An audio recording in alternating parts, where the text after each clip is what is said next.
Olá, tudo bem? Nós estamos falando sobre a teologia do lucro. Que nome estranho, né? Teologia do lucro. Você já ouviu falar desse tema? Você já ouviu falar dessa teologia? O nome pode ser bem novo, bem moderno, atual, mas a prática é antiga. A prática dessa teologia, ela é muito antiga. Ela é desde os tempos de Jesus. E quem inaugurou essa teologia do lucro foi um dos 12 apóstolos de Jesus, aquele que o traiu, Judas Iscariotes. O que é essa teologia do lucro? Teologia do lucro, como a gente falou no vídeo anterior, é aquela possibilidade de ganhar dinheiro fácil usando o nome de Jesus. É como se a pessoa estivesse novamente vendendo Jesus, da mesma maneira que Judas Iscariotes fez para os principais sacerdotes lá no templo em Jerusalém. Vendeu Jesus por 30 moedas de prata. Encontrou uma possibilidade de levar vantagem, de tirar lucro com o Filho de Deus, ganhar dinheiro de forma suja usando o nome de Jesus. Olha aí que coisa mais esquisita. Ganhar dinheiro de forma suja usando o nome de Jesus. Eu acredito que essa definição talvez seja uma definição muito clara para a gente falar sobre o que é a teologia do lucro. Uma maneira suja de ganhar dinheiro fácil usando o nome de Jesus. Mas por que Judas Iscariotes fez isso? Por que Judas Iscariotes vendeu Jesus? Será que a intenção de Judas Iscariotes, desde o primeiro momento, era vender Jesus? A gente sabe que Judas Iscariotes, ele roubava, ele era tesoureiro do grupo e ele roubava daquelas ofertas, daquelas contribuições que o grupo recebia. A gente sabe disso, a Bíblia vai dizer isso em alguns textos. Alguns evangelistas vão dizer isso. Mas essa ideia de vender Jesus surgiu a partir de quando? Será que desde o início? Será que o Judas Iscariotes ele já entrou para o grupo pensando uma maneira de ganhar dinheiro vendendo Jesus, usando Jesus? Eu acredito que não. Acredito que não, e eu vou dizer para você por quê. O que acontece? Vamos lembrar um pouquinho da história. A nação de Israel estava debaixo do domínio do Império Romano. Então o Império Romano dominava todo mundo daquela época, né? Dominava uma boa parte do mundo naquela época. Era o Império Romano, que tinha domínio sobre a maioria, né? Se não de todas as nações. E o Império Romano era quem estava acima da nação de Israel, era quem colocava sobre Israel impostos extremamente altos, era quem dominava Israel com várias penas de morte, era quem julgava a nação de Israel e era quem oprimia a nação de Israel. Então a nação de Israel, ela tinha uma liberdade religiosa, ela tinha uma certa liberdade até política, porque eles tinham o sinédrio, eles tinham os principais, eles tinham o sumo sacerdote, mas eles estavam debaixo do Império Romano.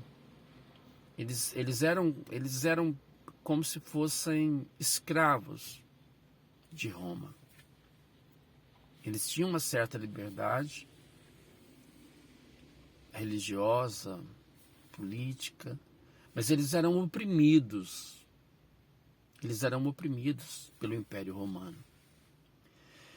E naquela época surgiram vários grupos de pessoas, entre eles a gente pode citar o grupo dos Zelotes, que eram pessoas que se revoltavam contra o Império Romano, criavam um grupo de revolta e tentava derrubar o Império Romano. E geralmente essas pessoas morriam, porque o Império Romano era muito forte. O Império Romano continuou forte muitos anos depois, a gente sabe pela história. O Império Romano, então, ele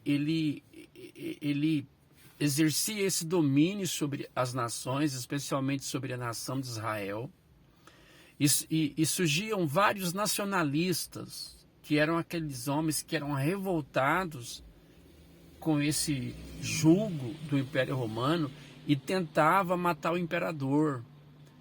Criavam um grupo de revolta, criavam um grupo para ir contra o Império Romano e para tentar derrubar o Império Romano. Mas isso nunca dava certo, porque o Império Romano tinha... Gente, eles tinham soldados, não acabava mais. E o Império Romano era muito mal. Eles matavam mesmo, passava na espada. E então, o sonho do povo de Israel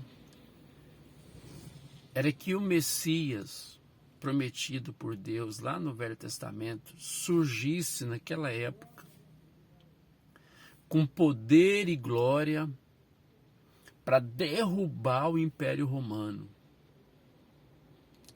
para acabar com o Império Romano, destruir o Império Romano, destruir o imperador e colocar o trono em Jerusalém. Então, os judeus aguardavam, e aguardam até hoje, né, os judeus não convertidos ao cristianismo, eles aguardam o Messias ainda, que para nós cristãos já veio, é Jesus, né? E o que acontece? O Judas Iscariotes e os outros apóstolos também, a princípio, quando eles viram Jesus ressuscitando mortos, eles viram Jesus curando cegos, eles viram Jesus curando aleijados, paralíticos. Eles pensaram assim, se esse Jesus é o Messias, e se ele realmente consegue ressuscitar mortos, o que ele não vai fazer com o Império Romano? Ele vai destruir o Império Romano num estalar de dedos. E então os apóstolos do Senhor, a princípio, eles esperavam que Jesus fosse derrubar o Império Romano naquele momento. E os apóstolos até tinham... eles ficavam ali com aquele desejo de quando Jesus colocasse o domínio deles sobre o Império Romano, eles queriam ter cargos de honra, queriam ser ministros, queriam ser conselheiros. Com o passar do tempo, com o passar de 3 anos,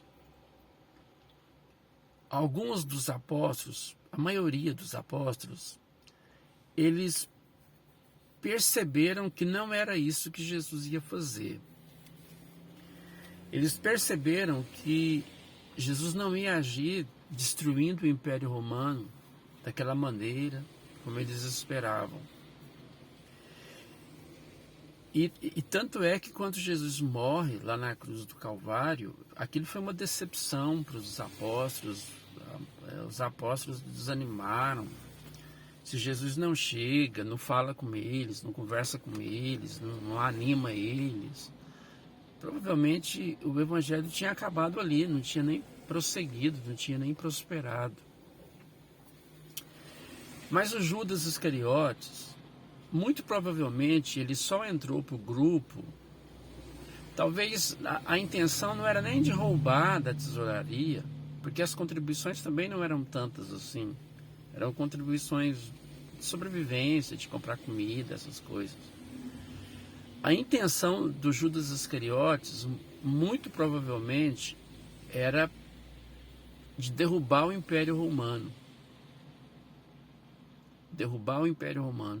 Muito provavelmente Judas Iscariotes pensou assim: esse Jesus, se ele realmente for o Messias, agora ele vai derrubar o Império Romano e eu vou ficar com ele porque do lado dele eu vou ter um cargo bom, eu sou um dos 12 e eu sou apóstolo, né? Eu estou entre os apóstolos e quando o Império Romano for derrubado, eu vou estar lá e vou estar ao lado do Messias, vou com certeza sentar numa cadeira de conselheiro, de ministro, e vou estar com todo o poder nas mãos e com todo o dinheiro nas mãos.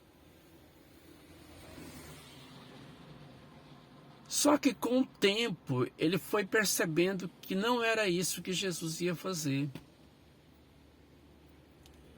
E ele se convenceu de que realmente Jesus não ia derrubar o Império Romano como ele estava esperando, como ele imaginava.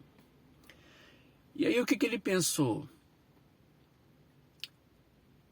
Ele deu brecha para o Satanás entrar no coração dele. O texto bíblico vai dizer que entrando Satanás em Judas.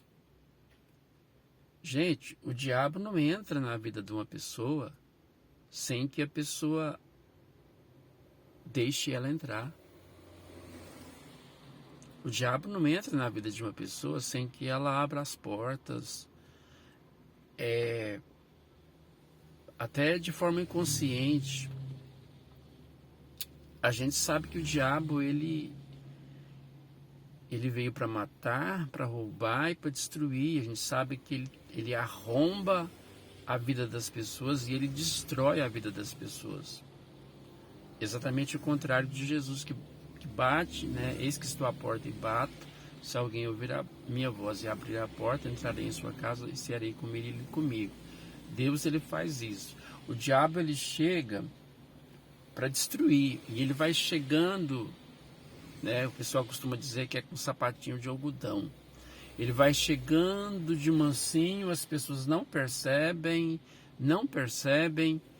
e quando se veem, elas já estão totalmente dominadas por Satanás, né? Já estão completamente dominadas por Satanás. Mas, para Satanás entrar no coração de uma pessoa, essa pessoa tem que estar aberta para o diabo, tem que estar aberta para o Satanás. O Satanás ele pode mexer na vida da pessoa por diversas maneiras, porque a pessoa às vezes vai dar liberdade para isso, vai dar condições para isso, a pessoa não vai obedecer às coisas de Deus e o inimigo vai entrando na vida dela.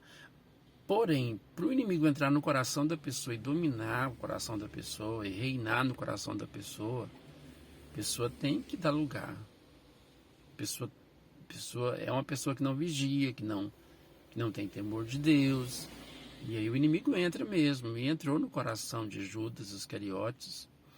E Judas Iscariotes teve uma ideia. O que ele pensou? Bom, já que eu não vou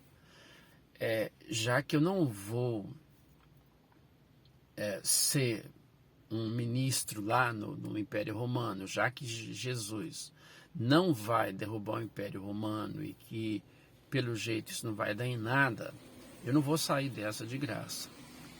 Eu não vou perder esses 3 anos que eu andei ao lado desse homem. Não vou perder esses 3 anos de graça. Eu tenho que ganhar alguma coisa com isso, eu não posso ficar na desvantagem. Aí ele teve a ideia de ir lá no templo e conversar com os principais sacerdotes para marcar um momento, à noite de preferência, para entregar Jesus para eles. Porque Jesus, durante o dia, ele era cercado pelas multidões que gostavam de ouvi-lo. E os sacerdotes, eles tinham medo de pegar Jesus durante o dia, no meio do povo, e o povo criar uma revolta muito grande contra os sacerdotes. Eles queriam pegar ele num momento em que não tivesse ninguém por perto. No momento em que eles pudessem lançar mão de Jesus, pegar o Senhor Jesus, lançar mão nele e levar de forma completamente errada lá para o julgamento, como aconteceu de fato. Mas eles queriam um momento em que ninguém estivesse vendo, que os discípulos, que as pessoas não tivessem, que as multidões não tivessem ali.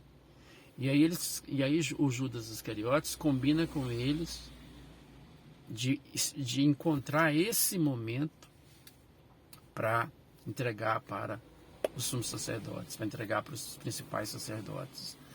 E aí os principais dos sacerdotes combinam de pagar para ele 30 moedas de prata, que era um dinheiro que dava para comprar um pedaço de terra, né? Tanto é que esse dinheiro depois foi usado para comprar aquele local onde Judas se suicida e fazer ali um cemitério para estrangeiros, né? Então, era um dinheiro significativo, 30 moedas de prata. E aí, naquela noite em que Jesus estava orando, lá no Getsemane, aí o Judas Iscariotes chega lá com muitos soldados, né? E aí ele aproxima de Jesus, como estava à noite, estava escuro, ele aproxima de Jesus para identificar Jesus, para que as autoridades pudessem saber quem era Jesus. Aí ele beija Jesus, né? Ele dá um beijo em Jesus na face. E aí os soldados vêm e prendem Jesus, e aí eles passam a noite, naquela terrível noite, batendo no mestre, julgando, e acontece todo aquele processo de julgamento. Mas por que Judas Iscariotes fez isso? Quero finalizar essa parte de hoje dizendo o seguinte, que Judas Iscariotes, ele vendeu Jesus porque ele tinha uma visão equivocada do mestre. O Judas Iscariotes, ele tinha uma visão completamente errada de Jesus.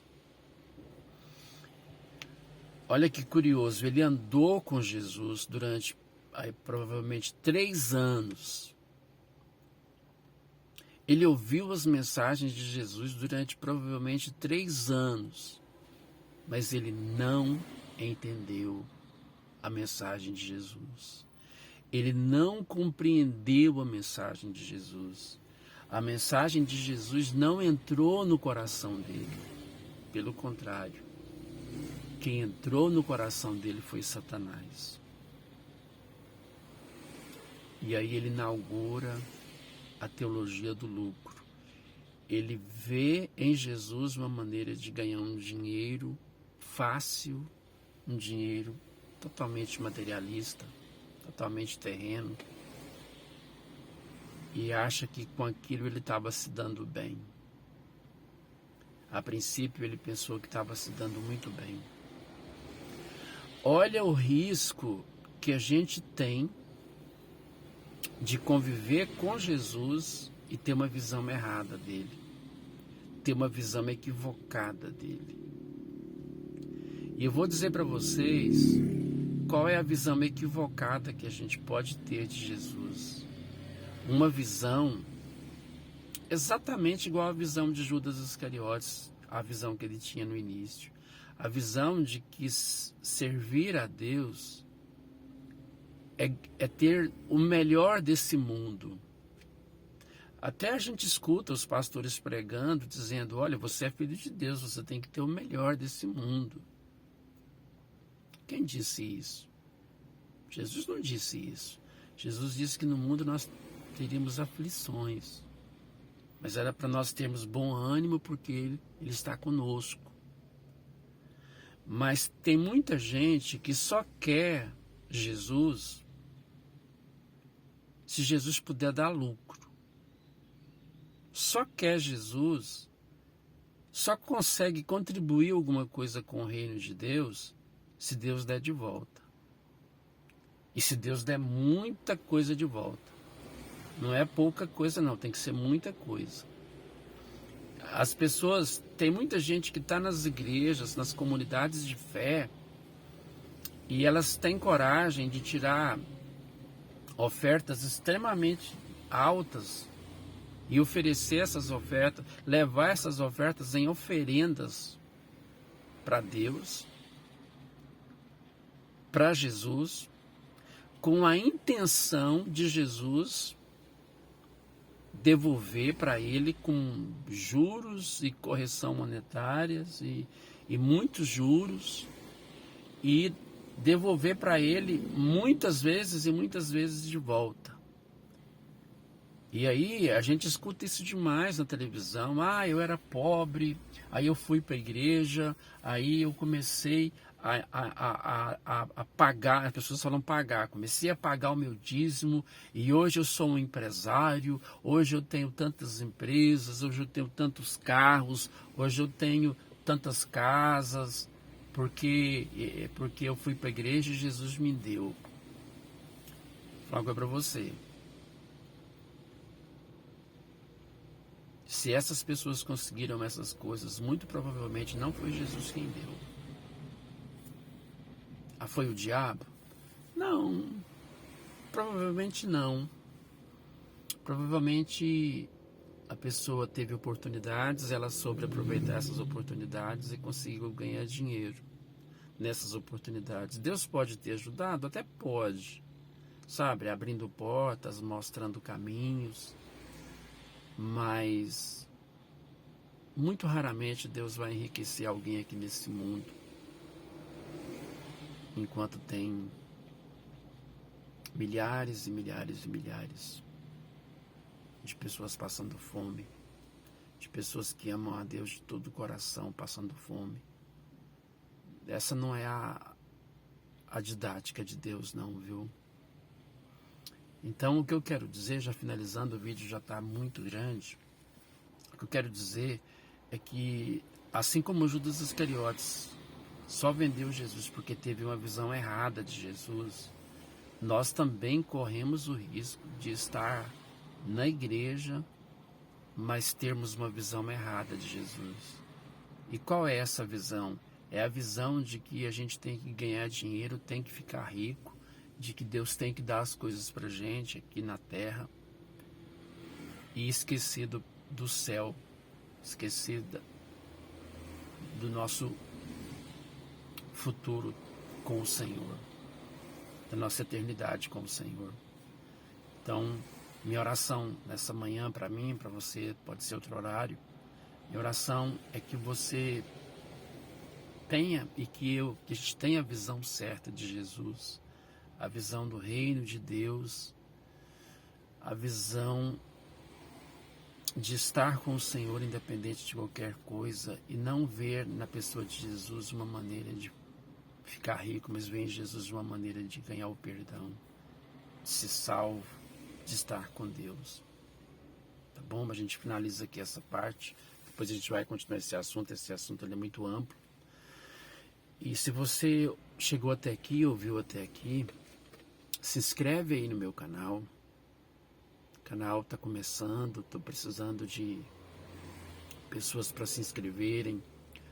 Dá o seu like, coloca seu like aí que ajuda muito, né, no canal. E compartilha com aquelas pessoas que você sabe que precisa de ouvir essa palavra. Compartilha com o máximo de pessoas, se inscreve aí, tá bom? Eu sou o pastor divino de Deus Eterno, sou o pastor da 15ª Igreja Presbiteriana Renovada de Goiânia, lá no setor fim social. No dia que você puder visitar a gente, está convidado, tá bom? Um abraço e um beijo no seu coração.